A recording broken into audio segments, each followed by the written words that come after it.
Ora, estamos de volta para a nossa 17ª lição, desta vez da doutrina, como vamos tentar alternando entre o Evangelho e a doutrina. E só para nos situarmos, eu lembraria que já falamos, em termos de mediunidade, falamos da mediunidade de efeitos físicos, depois passamos à mediunidade de efeitos intelectuais e aí abordamos a mediunidade de psicofonia, os médiuns de psicofonia, que Kardec chamava médiuns falantes, os médiuns de psicografia, ou a psicografia, que Kardec chamava escreventes, e agora vamos entrar na terceira variedade de médiuns de efeitos intelectuais mais comum, mais frequente, que é a vidência. E não nos podemos deixar ou esquecer de que toda aquela abordagem que fazemos do Evangelho tem sempre sido no sentido do aperfeiçoamento, da melhoria das condições íntimas, da transformação moral, que conduz naturalmente ao exercício da mediunidade com elevação, com sentido de ética e também com a segurança da proteção e do apoio do mundo superior, das árvores boas, das fontes de água pura, para que de facto o desenvolvimento ou a atividade mediúnica seja no sentido do Consolador, que é o Espiritismo. Então, quem são os médiuns videntes? Os médiuns videntes são aqueles que são dotados da faculdade de ver os espíritos. Médium é toda a pessoa que em qualquer grau sente a presença dos espíritos, nesse caso concreto. São aqueles que veem, que têm uma faculdade que os dota dessa possibilidade de ver os espíritos. É claro que esta questão da vidência às vezes é muito confundida, porque há médiuns que veem os espíritos normalmente e há médiuns que veem os espíritos no estado sonambúlico, no estado, digamos assim, de envolvimento espiritual, mais ou menos de concentração, diria, não de vigília total, não de consciência total. Então, são aqueles que veem. É claro que esta mediunidade é uma mediunidade muito fácil de, digamos assim, de ser deturpada, porque só havendo outros médiuns videntes é que iam confirmar aquilo que determinados médiuns videntes dizem que veem. E, por outro lado, como vamos ver, a mediunidade de vidência não é uma mediunidade muito prolongada no tempo. Então, quais são os tipos de mediunidade de vidência que nós podemos considerar? Desde logo, os médiuns que veem tanto com os olhos abertos como com os olhos fechados. Há situações até um bocado problemáticas, não diria dramáticas, porque há médiuns com esta faculdade que vão na rua e não sabem destrinçar se as pessoas que veem são encarnadas ou são desencarnadas. É preciso uma grande preparação, muito estudo, para que realmente possam destrinçar se são encarnados ou são desencarnados. Mas há médiuns que veem, tanto faz terem os olhos fechados como terem os olhos abertos. Aliás, hoje é possível dizer, em termos científicos, que os neurónios que são ativados ao nível cerebral, portanto, são os mesmos que, por exemplo, a pessoa que fixa qualquer paisagem, fixa quaisquer instrumentos que sirvam de informação e depois, fechando os olhos, os imagina. São os mesmos neurónios a serem ativados. O que quer dizer que esta mediunidade de ver com os olhos abertos e com os olhos fechados tem algum suporte de realidade científica que está progressivamente avançando nesta, digamos assim, na demonstração daquilo que Kardec pôs muito bem codificado no livro dos médiuns. Os médiuns videntes também podem ver claramente com os olhos abertos. É o caso dos olhos que acabamos há pouco, ou podem ver com olhos fechados, que é uma visão mental. Portanto, com os olhos abertos colhe-se uma determinada informação, com os olhos fechados imagina-se essa informação. E a questão agora é só analisar nesta vertente, quer dizer, na capacidade, na atividade que desenvolvem os neurónios nesta questão da mediunidade. Aliás, nós temos, de facto, esse livro que aborda o poder mental, que aborda o pensamento e que aborda a mediunidade, a relação entre estas três coisas distintas que estão numa só. Quase poderíamos dizer que é uma trindade santíssima. É o poder, a mente, o exercício da mente, que é o pensamento, e depois toda uma atividade que se desenvolve no sentido de explicar, de justificar, de confirmar aquilo que é a mediunidade. Então, a mediunidade de evidência, há pouco falamos disso, afloramos isso, é uma mediunidade que tem pouca duração, quer dizer, fundamentalmente, ela serviria, ou deveria servir, para confirmar determinadas manifestações mediúnicas do outro tipo, ou de psicofonia ou de psicografia. É só apenas uma confirmação. E porquê? Porque as pessoas podem ser levadas, em verdade, para um caminho de mais adivinhação ou de mais sugestão dos outros. A maioridade de psicofonia há um envolvimento, os órgãos de fala são envolvidos pela entidade comunicante e, portanto, pode haver interferência do médium, mas é menos nítida, é menos real do que for, por exemplo, estar a ver. Como é que a gente prova que está a ver? Estou a ver isto, estou a ver aquilo. Na conjugação das duas atividades mediúnicas, ou das três, digamos assim, da psicografia, da psicofonia e da vidência, é que se podem confirmar umas às outras. Então, a mediunidade de vidência, para além de ser rara, é curta. Há pessoas que têm a ideia que veem. Ainda que esta visão, já há pouco falamos da visão mental, possa ser sugerida. Quer dizer, se há uma entidade que transmite o pensamento, que dá uma ideia através do pensamento, o médium pode, recebendo essa comunicação, e que se trata de uma comunicação idioplástica, a ideia plasma-se, pode imaginar e pode ter a visão daquilo que lhe está a ser transmitido. Portanto, é uma visão curta.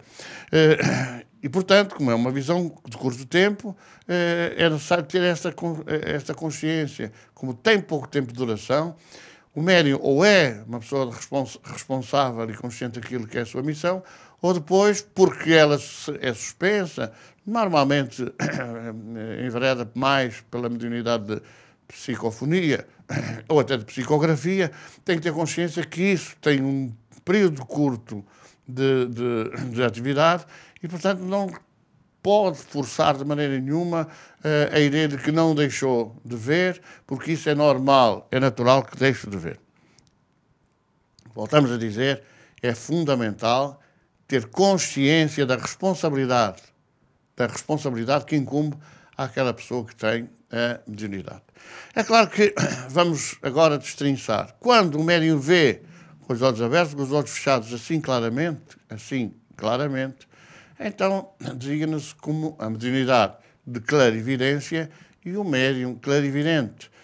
Então os médiuns podem ver com os olhos abertos, e daí como vão na rua e, não estando, podem ser surpreendidos, ver alguém que só conseguem, por exemplo, definir se é real ou se não é real, se conhecem e se sabem que já desencarnaram. Portanto, é preciso também ter um suporte de conhecimentos muito grande para poder destrinçar isso. Mas vê naturalmente com os olhos abertos. Vamos supor, está a olhar para nós e está a ver o que nos envolve, porque vê com os olhos abertos.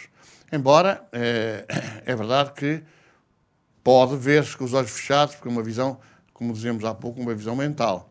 Então, há quem considere que esta visão, esta evidência, está para além daquilo que são os órgãos físicos, e então chamam hiperfísica. É uma palavra assim um bocado complicada, porque se a gente falar, olha, tem uma evidência hiperfísica, é acima daquilo que é físico, nós podemos descodificar esta matéria, mas a palavra não se usa. É a clarividência. Depois temos a evidência local ou ambiental. Aliás, como a própria designação linguística diz, local ou ambiental é aquela que se dá no local, naquele momento. Pode o médium ver em qualquer lugar, mas há médiums que só veem ali, diante de determinadas condições de envolvimento magnético, eletromagnético, ionização da atmosfera, então veem apenas no local. São evidências local ou localizadas, mas também pode acontecer que essa evidência seja à distância. Vamos supor que há um problema qualquer, de 30 a 100, a 200 ou 300 quilómetros ou a 1000 quilómetros, e esse problema pode ser, digamos assim, visto à distância por aqueles que têm essa faculdade de evidência, a que se chama, doutrinariamente, evidência no espaço. Portanto, é possível isso acontecer. Agora, não acontece sempre. Não acontece sempre. Pode é um médium que esteja, enfim, que não esteja consciente da sua responsabilidade e da sua missão e que queira ser, digamos assim, impressionante, impressionável, pois pode o médium inventar, imaginar, pode sair mal. Porque há situações em que às vezes o médium vê, se desloca, é uma questão sonambúlica, está concentrado, se desloca a ver no espaço o que é que aconteceu e aquilo que descreve ser compreendido, ser lembrado ou confirmado por aquele que está a ouvir a descrição. Porque se não for confirmado, no aspecto mais, digamos assim, mais físico, pode ser a descrença do próprio médium. Portanto, aí é a noção que nós devemos ter da responsabilidade do exercício mediúnico. Aliás, diríamos que não é só nesse particular, o exercício mediúnico em quaisquer circunstâncias. Então, é necessário ter presente à volta desta situação da evidência que há uma variação muito grande de análise, de pormenores, de factos, que realmente devem ser muito ponderados. O exercício da mediunidade em espiritismo tem que ser um exercício de responsabilidade de consciência muito profunda, porque é evidente que há muitos médiuns que não são espíritas e há muitos espíritas também que não são médiuns. E dentro dessa verdade indiscutível, é necessário ver que há muitas pessoas que falam, mas não têm um suporte nem doutrinário, nem científico, nem até de moral. Então, há evidência no espaço que resulta, muitas das vezes, do desdobramento. O que é essa coisa do desdobramento? Já falamos nesse assunto em lições anteriores. O médium concentra-se e o espírito do médium sai. O espírito do médium abandona o corpo. Não é abandona para sempre, abandona momentaneamente. Há situações que nós já abordamos, por exemplo, em questão da bilocação ou da bicorporidade, a presença do espírito noutros lugares e, evidentemente, a sua, digamos assim, a sua ou materialização, como é o caso, por exemplo, Santo António de Ligória ou Santo António de Lisboa, ou aparecem dois corpos ao mesmo tempo, a comunicar-se ao mesmo tempo, quer dizer, está no seu corpo e depois aparece no outro corpo a comunicar-se. Então, o desdobramento pode permitir que o espírito vá, do médium, vá e veja. Vá e veja, e vá exteriorizando e vá confirmando ou vá relatando aquilo que lhe é permitido ver, porque há necessidade de ter consciência de que nem tudo é permitido ver. Nem todos os médiuns podem ver. Há circunstâncias, há situações em que não é permitido. Ao médium, nem a outra médium qualquer, não é só o de evidência, a outro médium qualquer ver. Às vezes questionam-nos, então, mas acha que se eu fizesse uma regressão de memória com técnicos especializados, ou médicos, ou psicólogos, ou psiquiatras, que eu resolvia o meu problema? Nem tudo é permitido saber, porque se fosse tudo permitido saber, nós sabíamos. Por outro lado, se só nessas circunstâncias, e são consultas, tratamentos bem caros, se só nessas circunstâncias fosse possível resolver os problemas ou ter conhecimento das coisas, então só os ricos é que entravam no reino dos céus, porque os pobres não têm capacidade económica e financeira para gastar centenas, às vezes milhares de euros para fazer essas consultas técnicas, essas consultas no domínio da ciência física. Portanto, é necessário saber que nem tudo é possível saber e nem tudo é possível dizer. Logo, o médium de desdobramento que vai em busca de uma solução pode não ser possível ver ou pode não ser permitido ver, porque se não chegou ainda ao final o saldar a dívida da pessoa, não vai ver.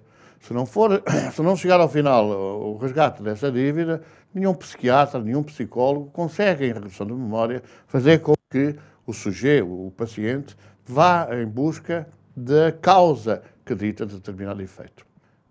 Também é possível uma outra questão, que abordaremos a seguir, que é, através de determinadas sugestões físicas, ser despoletada a viagem ao passado. No tempo, portanto, a evidência no tempo e no espaço. Há aqui depois um outro problema, que é aquilo que é considerado, por exemplo, como em questão à covadeiria, por exemplo, os fenómenos da covadeiria. A Igreja diz que foram aparições. Bom, há aqui uma diferença entre aquilo que é evidência e aquilo que são as aparições. Porque a aparição ocorre, por exemplo, não é vulgar, não é uma coisa normal, pode ser uma coisa excepcional. Mas na hora do desencarne, na hora da partida, muitos espíritos, ou porque não se conseguiram despedir dos seus familiares, ou porque querem fazer uma última visita aos seus familiares, os espíritos que estão desencarnando podem se deslocar e tornar-se visíveis aos seus familiares. Aparecerem. Quando há grande afinidade. Ou quando se pretende dar um sinal de que partiram ou de que alguma coisa aconteceu. E há vários casos em que realmente as pessoas se lembram, têm a ideia que viram e depois vêm a constatar que a hora que viram foi a hora em que desencarnaram. Ora, essa aparição pode, de facto, acontecer. Mas não, por exemplo, o que aconteceu na Cova da Iria, ou aquilo que normalmente se diz que é uma aparição. Então, a aparição pode ser tomada como uma materialização ou pode ser tomada como um ato de evidência. Se for tomado como um ato de materialização, toda a gente vê. Toda a gente vê. Na Cova da Iria não foi o que ocorreu, porque as crianças, as 3 crianças, não tiveram todas a mesma visão, não tiveram todas a mesma audição. 2 delas viram, 2 delas ouviram, mas das 2 mais pequenas, portanto, do Francisco e da Jacinta, os 2, um viu e o outro viu. Os 2 não viram e ouviram. Isto é ato, naturalmente, de mediunidade e não propriamente aparição, como é definido hoje, porque se fosse aparição, todas viam. Se fosse um fenómeno de materialização, toda a gente via, em outubro, aparecer a senhora Nazinheira e depois darem-se aqueles fenómenos que nós conhecemos do que foi descrito. Então, os médiuns portadores da faculdade de ver, veem, em muitos casos, espíritos que se evocam, dos quais podem fazer a descrição exata, com gestos, detalhes, expressões, fisionomias, traços do rosto, vestuário e mesmo sentimentos que expressem. Essa mediunidade de evidência pode permitir que os médiuns vejam isso, mas pode permitir que não, ou melhor, pode impedir que vejam. Pode impedir que vejam, porque, voltamos a repetir, nem tudo nos é dado saber e nem tudo nos é permitido ver. Nem tudo nos é permitido ver. Então, como é que... Há pessoas que dizem assim, mas eu gostava de ser, eu queria ser médium de evidência. Estas coisas não são assim por escolha. Dizem, não, eu não quero ser de incorporação. Não quero ser médium de incorporação. Como já dissemos, não é bem incorporação. Quer dizer, é um médium de psicofonia, é mais uma fala psíquica. Mas as pessoas têm pavor porque veem, às vezes, médiuns descontrolados, médiuns desequilibrados, rebolar pelo chão, fazer isto e aquilo, manifestando mesmo atos de violência. Então não querem ser aquilo. Outros fazem a ideia que o médium tem que estar a trabalhar de manhã até à noite, porque é o que ocorre nessas estâncias comerciais onde os médios adivinham, fazem bem ou fazem mal, consoante o pedido dos clientes. Não tem nada a ver com isso. Tem a ver é que quando se tem mediunidade, tem-se mediunidade. E o tipo de mediunidade que se tem é o tipo de mediunidade que se tem. Nem todos têm características que lhe permitam ser de psicofonia, de psicografia e de vidência. Nem todos. Sendo que é necessário, com certeza, que haja uma preparação muito grande, porque nesta particular, que há sempre a intervenção dos espíritos, tem que haver o aproveitamento daquilo que os médiuns têm. Jesus, quando falou a propósito da multiplicação do pão e dos peixes, disse, antes de fazer isso, que tendes aí. Há necessidade de ter alguma coisa. Quando os espíritos querem falar através do médium, querem escrever através do médium, ou querem mostrar ao médium qualquer coisa, é necessário mostrar, tornar-se visíveis, é necessário que o médium tenha um suporte de conhecimentos que lhe permitam facilmente fazer a comunicação. E isso não é, na maior parte dos casos, tirem atenção pelos médiuns, e por isso é que os médiuns cristalizam, por isso é que os médiuns não passam daquilo mesmo, não é?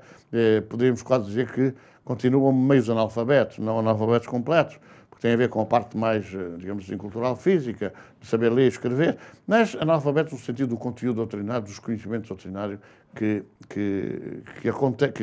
teve, ou que deteve, ou que buscou. Então, na vidência, o desenvolvimento da vidência não é assim uma coisa fácil. Primeiro é necessário, tendo a responsabilidade, tendo a responsabilidade de consciência, é necessário que desabroche. Quer de evidência, desabroche. Quando é de psicofonia, que desabroche a psicofonia. Quando é psicografia, que desabroche a psicografia. Embora haja pessoas, por exemplo, que têm uma capacidade de intuição grande, de lembrar-se disto e daquilo, às vezes pensam que são elas próprias, que são espertas, que são especiais, que são extraordinárias, e não têm atenção que às vezes as coisas são intuídas ou são inspiradas. Então, É necessário ter até essa humildade, esse sentido da humildade. E, portanto, é preciso que, depois do desabrochar, que haja uma preparação intensa, sempre no domínio do conhecimento, sempre no domínio do desenvolvimento da sabedoria, que tem a ver com o conhecimento, mas, principalmente, sempre no sentido do aperfeiçoamento moral. É necessário que o médium tenha um elevado nível moral para não poder intervir, para ter consciência de que só diz aquilo que vê e não inventar às vezes. E não fazer de conta que vê para impressionar. Também não fazer de conta que ouve e portanto, depois repete para impressionar os outros. As coisas são como são. Ninguém pode receber aquilo que não merece. Ninguém pode ter aquilo que não merece e, portanto, ter consciência disso. Não vamos curar toda a gente, Jesus não curou. Não vamos esclarecer toda a gente, Jesus não esclareceu. Não vamos libertar as pessoas dos seus problemas porque Jesus não os libertou. E nós quem somos para agora ter consciência de realmente de que é fazer tudo. Então há necessidade de ver para mostrar e dessa forma dar campo livre à racionalização das coisas e não dar campo livre à imaginação em soez e até ao prejudicar os outros, ou enganar os outros, à fraude e à mistificação, que também há, como vamos ver, também há mistificação no campo da vidência, também há. Os espíritos podem vir mostrar uma coisa que não é verdade, podem vir. O médium pode inventar aquilo que acha que o paciente, digamos assim, quer ouvir, pode. Mas os espíritos podem fazer de conta que vêm dizer aquilo que não tem nada a ver com a verdade. Também na psicofonia, também na psicografia. Há anos dizia alguém, a transcomunicação instrumental é que é certa, porque na transcomunicação chamada agora mediúnica ou na mediunidade humana, aí o médium pode enganar ou o espírito pode ver e enganar. Na transcomunicação instrumental não, porque os instrumentos não enganam. Mas quando nós estamos a falar por uma câmara destas, nós podemos fazer de conta que somos pessoas extraordinariamente cultas, estar a ler ali à frente da câmara um texto que vai passando, ou estar a dizer coisas que a gente realmente dá a impressão que sabe, que entende, e ninguém sabe se estamos a mentir. Mas a câmara, quando retransmite ou quando transmite, não é? Ela vai transmitir aquilo que lhe está a ser dito. E eu posso ser um mistificador num médium natural, num médium que tem essa faculdade mediúnica, mas posso estar frente a uma câmara, seja ele qual for o instrumento eletrónico, também estar a enganar e também estar a mistificar. Portanto, isso perde qualquer realismo, porque os autores, as fontes, as árvores é que vão dar os frutos, ou que vão dar a água pura ou menos pura. Então, tem que analisar-se essa questão. Pois, por outro lado, nessa consciencialização que deve o médium de evidência ter, é porque há coisas que não são verdade, que são ilusão. Que são ilusão, que criam ilusões. Por exemplo, isso é conhecido. Há sempre pequenos pormenores, pequenas matérias de suspensão, que não são visíveis à vista desarmada e que às vezes penetram os olhos, pousam nos olhos e dá a sensação de que há riscos, de que há traços.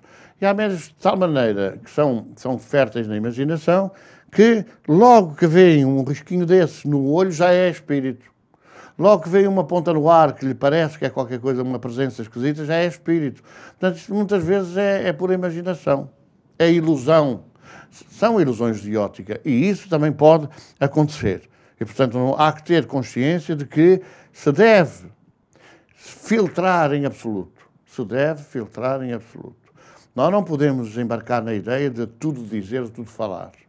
Ou também de que tudo é espírito, que tudo é qualquer coisa. No ar, no ambiente, na questão da ionização da atmosfera, podem surgir pequenos fenómenos que possam induzir-nos a que são espíritos e não são. São fenómenos naturais que ocorrem e que têm a ver muito com a temperatura, com a umidade, portanto, com o calor e o frio, mas também têm a ver com a ionização da atmosfera. Por exemplo, em salas, em ambientes onde há aparelhos de raio-x, onde há aparelhos que mexem com radiações de qualquer natureza, com ondas, enfim, esses ambientes normalmente têm a atmosfera ionizada, isto é, os átomos, as moléculas em suspensão estão eletrizadas, estão transformadas em íons positivos ou negativos. Ora, essa eletrização da atmosfera, essa situação, pode criar condições e ilusões ópticas. E há necessidade de ter consciência disso, que é para nós não podermos ser enganados. Por exemplo, numa sala de um hospital, numa sala de operações de um hospital, ou naquele ambiente ali restrito, pode haver essas vibrações, pode haver esse magnetismo, digamos assim, no ar, ou essa ionização da atmosfera, que criam condições para haver determinadas ilusões. Embora, vamos ressalvar, possa criar condições para que a evidência seja, digamos assim, possível. Mesmo pessoas que não têm essa mediunidade desenvolvida possam ver. Exatamente porque se criam condições na atmosfera que permitem que isso possa ocorrer. Mas há fenómenos passados connosco próprios ao qual ninguém pode escapar. E, portanto, tenhamos consciência que isso acontece, que podem ser ilusões de óptica ou que podem ser ionizações da atmosfera. Isso não se infere daí que esteja relacionado com manifestações espirituais, com manifestações dos espíritos. É claro que agora vem um outro pormenor, a que a ciência chama psicometria. É a medição psíquica, a avaliação psíquica. Nós fomos confrontados algumas vezes com pessoas que nos procuram para nos pedir socorro, pedir ajuda. E então vem com a ideia de que, por exemplo, será necessário uma peça de roupa? Será necessário uma peça de roupa interior? Bom, as pessoas acreditam que, através da peça de roupa, é possível chegar, por exemplo, a doenças que as pessoas tenham, normalmente pessoas que não vêm, que não comparecem. Vêm sempre familiares por essas pessoas. Então pensam que por essa roupa, se é possível chegar à origem, digamos assim, ao que usa aquela roupa. Bom, mas às vezes eu até tenho perguntado às vezes, mas a roupa vem lavada, passada a ferro ou vem suja? Porque é evidente que as vibrações são diferentes. As pessoas não vão levar peças de roupa suja para ser feita essa avaliação. E então lavam tudo, passam muito bem a ferro, usam o calor para aquilo tudo. Ora, naturalmente que essas vibrações, que podem ser impregnadas por uma pessoa que está perturbada, que está doente, se forem alteradas essas vibrações por uso de meios físicos, com certeza que a avaliação poderá não ser correta. Por exemplo, há pessoas que vêm com fotografias para ser avaliado se a pessoa da fotografia está doente, ou está bem, ou se tem problemas, ou se pode ser ajudada. Frequentemente a fotografia tem 5 anos, tem 10 anos, tem 15 anos. Às vezes nós dizemos, então, mas quantos anos tem essa fotografia? Já tem uns anos e tal. Então a pessoa naquela altura em que é feita a avaliação, em que se pensa na pessoa, ela está saudável. Em 6 meses pode ficar doente e com doenças muito profundas. E, portanto, não é, de forma alguma, um meio de lá chegar. Mas há essa ideia, essa ilusão. É possível, se for permitido, é possível, meramente pelo pensamento, chegar lá. Os nossos guias, os nossos mentores, aqueles que nos orientam e também aqueles que colaboram connosco no trabalho, podem, face à concentração do pensamento, por exemplo, a pessoa concentrar-se nesse seu familiar, eles podem ver e dizer assim, sim senhora, é doença, não senhora, não é doença, sim senhora, é problema espiritual, não senhora, não é problema espiritual. Podem fazer uma avaliação, podem medir esta faceta psíquica espiritual, como nós dizemos. Mas, enfim, a palavra é psíquica, psiquismo, etc. E, portanto, a palavra que é usada pelos meios científicos é psicometria, a avaliação de um problema psíquico, a medição de um problema psíquico. É claro que isso pode ser através de objetos que a pessoa usa, que a pessoa utiliza, porque quando a pessoa utiliza e usa, impregna o objeto e, muitas vezes, a roupa de determinadas vibrações que são dele. Se houver alteração nas vibrações, com certeza que podem ser eliminadas e pode não ser possível fazer uma medida exata, tanto quanto possível verdadeira, do agente, do autor dessa utilização ou desse uso. E, por outro lado, também acontece frequentemente que há pessoas que, ao desencarnarem, vão agarradas, vão presas a determinados objetos que tiveram na vida, que tiveram na Terra. E então, elas continuam a estar agarradas. Logo, estando agarradas, é possível que as suas vibrações possam ser captadas. Mas eu devo chamar a atenção para uma coisa muito importante. Há uns anos tivemos conhecimento, e por isso é que nós não devemos, de forma alguma, sugerir, aconselhar, a que se façam estas avaliações através dessa pseudo-evidência ou dessa evidência à distância. Alguém foi junto de um médium saber se a pessoa daquela fotografia se teria problema espiritual, se era problema, digamos assim, de magias, dessas coisas assim. É claro que a pessoa ignorante e a pessoa que embarca normalmente por coisas deste género, de impressionar facilmente, diz, com certeza, a pessoa está muito perturbada, com certeza, a pessoa precisa de que se faça um trabalho, com certeza que a pessoa precisa de vir. E depois daqui um quarto de hora de explicação daqueles fenómenos, a pessoa que consultou diz assim, pois é, isto é tudo mentira porque a pessoa já desencarnou há muito tempo. Ou melhor, disse de outra maneira, a pessoa já morreu, e portanto, como já morreu, isto é tudo mentira. É evidente que isso não diz de forma alguma que o espírito que esteve encarnado naquele corpo não esteja ou não continua a estar necessitado de ajuda espiritual, necessitado de envolvimento, etc. Não está necessitado de nenhum desfazer magias e desfazer feitiçarias, porque já não está na Terra, portanto não está necessitado. Daí a importância que nós damos a esta questão. Não há necessidade de ver a roupa, não há necessidade de ver as fotografias, não há necessidade de qualquer objeto para se poder chegar a uma avaliação. Porque o trabalho em espiritismo, o trabalho espiritual, é um trabalho de conjugação de esforços entre o médium, entre os desencarnados, e os desencarnados que o assistem.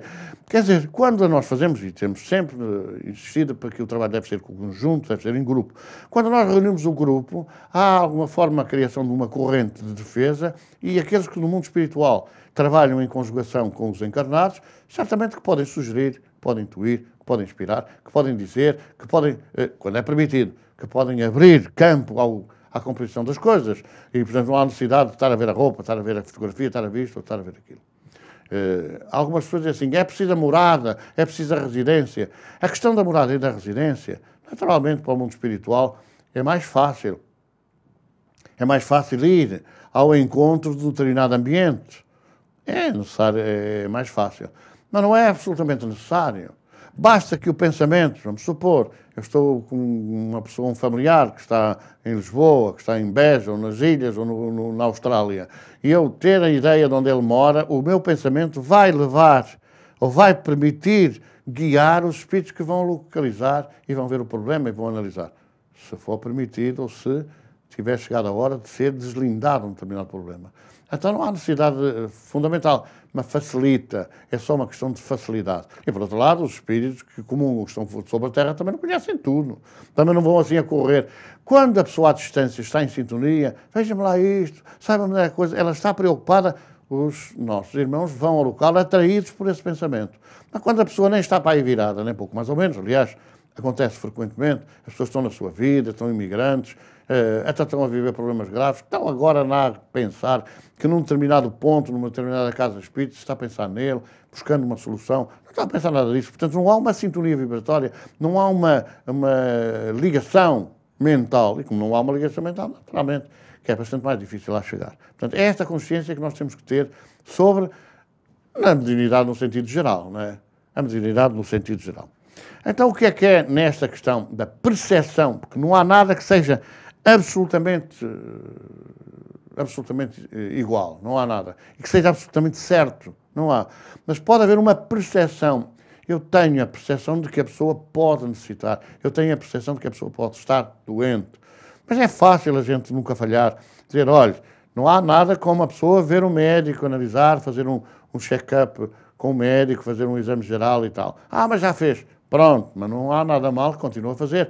Porque é possível que logo que haja libertação espiritual, é possível que se conheçam determinados aspectos físicos que estão escondidos, quer da tecnologia mais avançada, quer da medicina, dos médicos. E, portanto, qualquer tratamento, qualquer libertação espiritual pode abrir campo a que se descubram determinadas doenças que nós vemos muito frequentemente dizer foi uma doença relâmpago, foi uma doença, apareceu de repente e a pessoa morreu de repente, morreu 15 dias.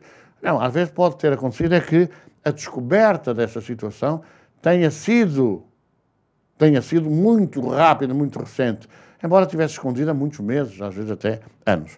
Então esta percepção resulta, de facto, do contacto que há com determinadas pessoas, a quem ficou impregnadas de vibrações. E, portanto, é possível fazer essa percepção através de Às vezes nós dizemos, a pessoa não pode vir, não, a pessoa está muito longe, a pessoa está acamada. Então pode chegar-se na avaliação desta questão espiritual, vamos falar claramente, pode chegar-se lá por interposta pessoa. Por interposta pessoa. Vamos supor que a gente quer ir a um lado qualquer, mas não conhece o caminho. Então alguém nos vai a guiar. Em termos de percepção psicométrica ou avaliação espiritual, pode chegar-se lá através de. É claro que também devemos dizer o seguinte, muitas vezes é preciso despertar as pessoas para os problemas. Pedir não custa e deve ser a nossa obrigação.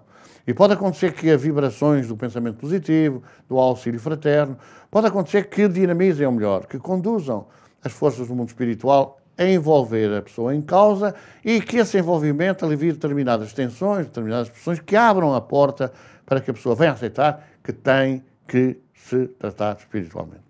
E é esta predisposição, é este conhecimento que a gente deve ter destes assuntos. Bom, mas nós agora estamos a falar na vidência, mas vamos abordar nesta lição também a audiência. São dois aspectos que exatamente podem também ser suspensos ou podem terminar rapidamente, quer a vidência, quer a audiência. Até porque, estamos a abordar esta questão, tudo é pelo pensamento. E também aqui o pensamento pode materializar-se em imagens, digamos assim, em cenas que têm a ideia da ideoplastia, o plasmar das ideias.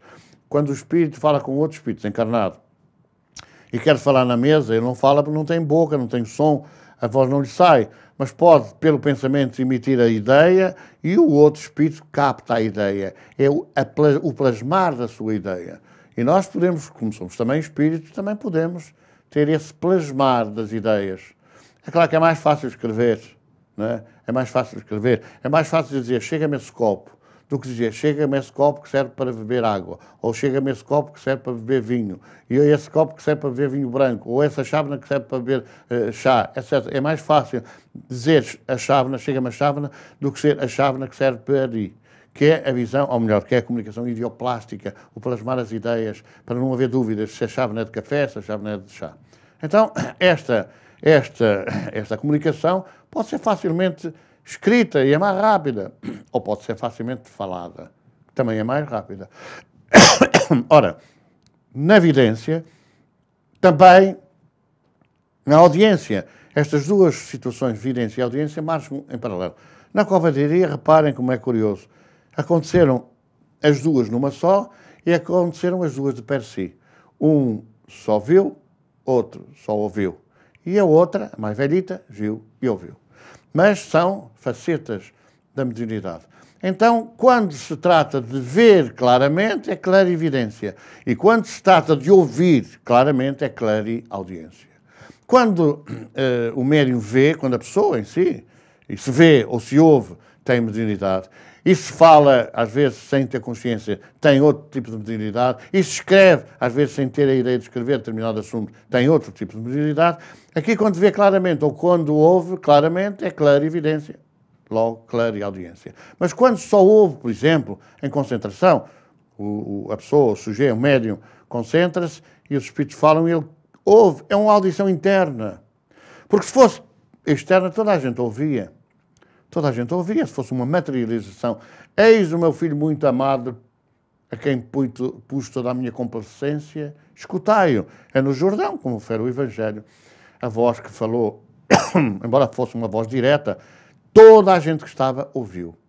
Clareaudiência, ou a materialização dos sons, mas se fosse só um ou outro que ouvisse e depois transmitisse o que ouviu, aí já é uma audiência só, não é audiência clara e, portanto, é uma audiência mediúnica. É uma audiência mediúnica, que há semelhança com a vidência, com a visão mediúnica, a visão mental, também se designa como tal. Audiência e vidência. Os espíritos podem produzir sons? Podem produzir sons.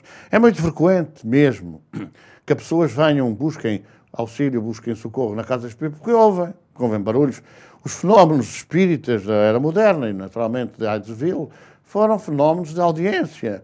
O código das pancadas, os barulhos, os sinais, que depois foram sendo desenvolvidos ao longo do tempo, até que o professor Ribeiro acabou por codificar toda aquilo que era a doutrina dos espíritos, não é? Então, há necessidade de perceber que quando as pessoas ouvem barulhos, isso é audiência. Vão ouvir sempre toda a vida? Como vimos, quer a evidência, quer a audiência, são de curta duração, podem passar. Porque a audiência pode ser mental, inspiração ou intuição. Não há necessidade de desenvolver essa é uma questão de, às vezes, a gente imagina que ouve e pode não ouvir. Mas é verdade que se a pessoa está num sítio isolado e ouve chamar ou ouve voz, é a audiência que pode passar. O tratamento espiritual, o afastamento das entidades que se comunicam, a doutrinação dessas entidades para que não produzam efeitos que podem chocar, que podem perturbar, pode fazer com que cessem essas comunicações e, naturalmente, que as pessoas deixem de ouvir ou deixem de ver. Então é esta consciência que aqueles que estamos nos preparando para o exercício da mediunidade, neste caso, entendamos essa responsabilidade. Entendemos essa responsabilidade. Quando há barulhos, é a audiência. É a audiência. A questão está agora, como é que as pessoas veem? Porque os espíritos impressionam os órgãos de visão. Quando é que há audiência? Porque os espíritos impressionam os órgãos de audição. Sendo que, em muitas circunstâncias, há pessoas que ouvem muito mal, têm que usar aparelhos até para ouvir, e quando se trata de audiência, portanto, de audiência, ouvem como nunca, ou como já não se recordam de ter ouvido ao longo dos últimos tempos. Porquê? Porque é uma audiência mental, é uma audiência cá dentro dos neurónios que, com certeza, impressionam os sons e fazem com que a gente interprete e ouça nesse plasmar das ideias através do som. Então, quando os espíritos veem, ou quando os médiuns veem só dentro de si, é uma visão, uma audição que tem a ver com a transmissão do pensamento, com a maquinação do pensamento. E por isso é que há muitas pessoas que ouvem e julgam que são elas que estão a pensar. Por isso é que há muitas pessoas que têm várias formas de pensar, várias soluções para um determinado problema e julgam que todas essas intuições, todas essas soluções são suas, quando muitas vezes são, efetivamente, sugeridas, são espíritos que impressionam os órgãos cá dentro do cérebro de audição.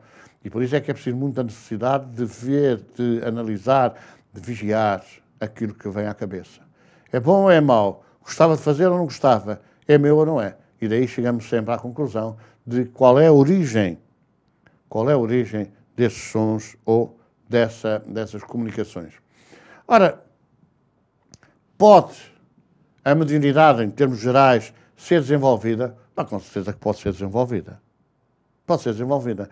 Mas o desenvolvimento, a educação, vamos chamar de outra maneira, a educação da mediunidade, tem esse pressuposto fundamental, que é o aperfeiçoamento interior daquele que tem essa faculdade. Para que a sua sintonia seja sempre com os mundos superiores, com os planos superiores da vida, e não com os planos inferiores, não com os planos do vício, do prazer, da exploração do homem pelo homem, da maldade.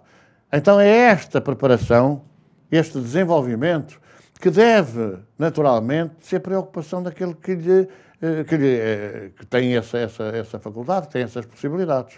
E temos que ter a noção de que não podemos generalizar as coisas. Nós não podemos estar com uma pessoa, por exemplo, um médium vidente. Não pode estar com uma pessoa e ver uma coisa. Depois estar com outra pessoa e ver a mesma coisa. E depois estar com outra pessoa e ver a mesma coisa. Um médium de psicofonia, por intuição ou por inspiração, não pode pensar que está a falar com um problema de uma pessoa e esclarece de uma maneira. Depois vem outro problema de outra pessoa e esclarece da mesma maneira. Depois vem, não há um checklist, quer dizer, uma ordem. E agora eu vou dizer, este espírito que já morreu. E há pessoas que têm essa tendência, quer dizer, na psicofonia, o espírito comunica-se através do médium e o doutrinador já morreste. Muitas vezes já sabe que já desencarnou, já sabe que não está na Terra, até está conscientemente a fazer o mal. Ora, nós não podemos seguir aquela checklist. Primeiro, tem que dizer ao espírito que morreu. Segundo, tem que dizer ao espírito que é imperfeito. Terceiro, tem que dizer ao espírito que está a fazer mal. Não pode ser assim, quer dizer, cada caso é um caso. É uma ideia que se generalizou agora. Cada caso é um caso diferente. Pode haver nuances que coincidam, que correspondam ou que possam ser aplicadas a vários casos. Mas não são todos os casos iguais, cada caso é diferente do outro. E, portanto, é necessário ter essa consciência. E depois é necessário haver um esforço grande, um esforço próprio de aperfeiçoamento, de conhecimento, aumento do conhecimento. O desenvolvimento ou a educação da mediunidade está aí e com mais responsabilidade para aqueles que Vêem, é preciso que nós saibamos que há ideias que nos metem a cabeça podem não ser verdade. Repetindo o que já dissemos. É preciso que se saiba que coisas que nos projetam para vermos possam não ser reais. Depende de quem passa o filme, de quem projeta e qual a sua intenção. E muitas vezes, vejam a responsabilidade, os espíritos perseguidores daquele com quem conversamos sugerem-nos coisas que nós vamos dizer e que correspondem exatamente àquilo que deve, ao contrário daquilo que deve ser dito. A sugestão pode ser dos próprios obsessores. E daí, só uma explicação, para o caso de nós trabalharmos em grupo. Não é aconselhável trabalhar individualmente, isoladamente, porque há sempre a possibilidade de interferências das forças inferiores que nos levem a enganar a pessoa com quem a gente fala, a quem a gente atende, em socorro, a quem nós pretendemos consolar. Vou dar um pequeno exemplo. Certa feita, uma nossa irmã veio falar connosco e disse assim: olha, venho aqui porque eu quero saber se o meu marido tem uma amante. O Espiritismo é o consolador. E não há de certeza absoluta consolo quando a gente diz, é verdade, tem. Porque para além da pessoa ficar ainda mais revoltada porque confirmou uma desconfiança, vai chegar e vai fazer violência, vai fazer escândalo, vai fazer tudo isso, que não consola absolutamente ninguém. Mas se o indivíduo tem, a gente deve dizer. Nem tudo se pode dizer. Nem tudo se pode dizer. Naturalmente, nesse caso, quando me perguntou o que tem, eu venho saber se o meu marido tem aumento. Mas vai chegar cá sem saber e vai sair daqui sem saber, porque isso eu não vou dizer nada disso, nem tem nada que dizer. É um assunto que se diz respeito a si. Se descobrir, toma uma decisão. Agora, não anda à procura de uma coisa que lhe contaram às vezes de ouvido, até para prejudicar. Portanto, quer a solução, quer voltar a sua desconfiança, que o marido se interessa de novo por si, comece a namorar de novo, nós vamos ajudar a afastar eventuais envolvimentos que haja negativos. Agora, se quer só saber para depois tirar de esforço, vai saber, porque não é esse o nosso papel. Ou, por exemplo, como um outro caso que nós conhecemos, uma pessoa que foi aí, um determinado local, e a pessoa disse, olha, a culpa é da sua sogra. Claro, viviam em conjunto. Entrou com um problema que não sabia o que era, que sentia mal, saiu com 3, porque pegou com a sogra e pegou com o marido. Ora, isso não é um papel que nos compete a nós. Nós temos que procurar formas de consolar, de dar esperança, de incutir na pessoa a esperança de um futuro melhor. E não, propriamente, de criar um presente pesadelo. Um presente de pesadelo. Então, cada um tem que ter esse esforço. Cada um tem que fazer esse trabalho. Cada um tem que fazer esse trabalho e, portanto, tem que ter consciência de que é preciso o aperfeiçoamento e depois ter consciência que as coisas às vezes nos surgem de maneiras variadas e é necessário ter presença para saber interpretar ou ter sintonia vibratória com quem trabalha no mundo espiritual para saber o que pode, o que não pode, o que deve ou o que não deve dizer. Se nós tivermos consciência que às vezes os pensamentos podem ter origem em fontes, em entidades inferiores, nós retraímos um pouco naquilo que a gente vai dizer, analisa antes de falar, para que não haja mais perturbação do que aquela que há. Vou dar só outro exemplo. Tivemos conhecimento aí em algum lugar onde fazem essas consultas quase coletivas e por aí dentro. A médium, muito importante, não é? Sentada na sua cadeira, absolutamente impreparada, não espírita, médium comerciante, dizia, bom, está aqui dentro nesta sala uma pessoa que roubou, faz favor, vem aqui à minha presença. Claro que quem é que se levantou para ir dizer que roubava, sendo testemunhada por tanta gente presente. Depois, como ninguém se levantou, ela disse, pois bem, se a pessoa não vier cá, vou lá eu. Como é que isto pode ter a ver com consolo, com esperança? Pode ser dito em privado, tenha paciência, você fez um ato que não devia ter cometido, pense bem em sua consciência o que terá errado, procura, enfim, redimir-se disso e tal, mas não vai agora acusar você um ladrão, porque a pessoa vai em busca de uma solução e sai com mais um problema. Então é preciso ter consciência, a responsabilidade daqueles que têm a faculdade mediúnica, a responsabilidade de estarem servindo e não servindo-se da sua faculdade. E isto é necessário ter essa percepção. Por outro lado, e já agora para nós repetirmos a mesma história, os espíritos não podem usar vocabulário que nós não conheçamos. Às vezes nós vemos, por exemplo, dá só um exemplo. Se porventura o encarnado, agora o médium, se porventura o médium tem o costume de, por exemplo, determinados verbos da língua portuguesa, tenhamos, possamos, façamos, que em termos linguísticos, em termos digamos assim, de oratória, de fala, não se diz, tenhamos, façamos, é a acentuação das palavras, embora hoje haja quem não ponha acentos, dá para tudo, dá para os que dizem mal, os que dizem bem, de qualquer maneira. Ora, se um médium tem por hábito dizer tenhamos, façamos, possamos e por aí adiante, com certeza que se não sabe que não é tenhamos, mas é tenhamos, o espírito vai usar os hábitos, vai usar aquilo que o médium normalmente usa e vai também dar erros. Se a pessoa é analfabeta e em cada palavra dá 4 erros, né? Se for polissilábica, né? Em cada palavra dá 4 erros, quando o espírito vai escrever aquela palavra, como o encarnado tem o hábito de escrever mal, vai escrever também mal. Ah, não, mas o espírito vai escrever bem.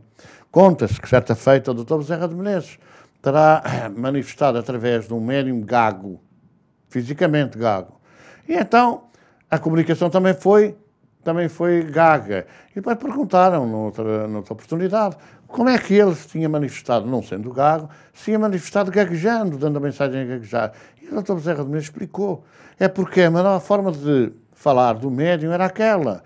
E, portanto, se ele fosse falar sem aquelas, digamos assim, aquelas interrupções da fala, iria forçar o próprio médium a fazer uma coisa que não estava habituado a fazer, a comunicar-se, a falar de uma maneira que normalmente não estava comunicado a falar. Portanto, a conversa, o diálogo, a comunicação era mais fácil usando aqueles hábitos, aquela forma de ser do próprio médium. Portanto, temos de ter consciência disso, não pode dizer assim, está a falar desta maneira, então não é o espírito, porque o espírito não é gago. Temos de ter consciência do conteúdo, porque é pelos frutos que se conhece a árvore, e não às vezes pela forma de os apanhar. Então, temos de ter essa consciência nesta preparação e neste desenvolvimento das nossas faculdades, sejam elas quais forem. Ponto fundamental, consciência da responsabilidade que a cada um de nós compete no exercício dessa faculdade. É necessário fazer aos outros o que nós gostaríamos que os outros nos fizessem a nós. Se nós não gostássemos ou não gostamos que nos deem determinados palpites sobre a vida, embora possamos lá chegar de outra forma, não façamos também o mesmo. E, portanto, é importantíssimo perceber a responsabilidade, a necessidade que há de nos documentar, de nos esclarecermos, de nos envolvermos no estudo, na compreensão das coisas, para não sermos iludidos e para não enganarmos ninguém. Para não sermos enganados e para não enganarmos ninguém. É uma abordagem de outro tipo de mediunidade. Naturalmente, a partir de agora, até ao final do nosso curso, nós iremos abordar outras facetas muito importantes, quer na parte do Evangelho, aperfeiçoamento, moralização, vejam. Como nós vimos desenvolvendo as questões do Evangelho, começamos por dizer que a perfeição é a meta a atingir, mas acabamos a última aula do Evangelho por dizer que a porta é muito estreita. A porta dessa evolução, desse progresso, desse aperfeiçoamento é estreita, isto é difícil, é complicado, sabemos envolvimentos, tentações, influenciações de toda a natureza que dificultam cada vez mais, ou que dificultam imenso a nossa transformação moral. Mas é aí que reside o exercício consciente, racional e também responsável daqueles que, o exercício da mediunidade, daqueles que são dela portadores. Também não deixo de lembrar que as entidades inferiores estão aí perto para nos poderem destruir as nossas capacidades e fazerem com que nós resvalemos para a inação ou para a exploração daqueles que sofrem. Até à nossa próxima aula, entraremos então na lição número 18 do Evangelho do nosso curso básico de Espiritismo. Até lá.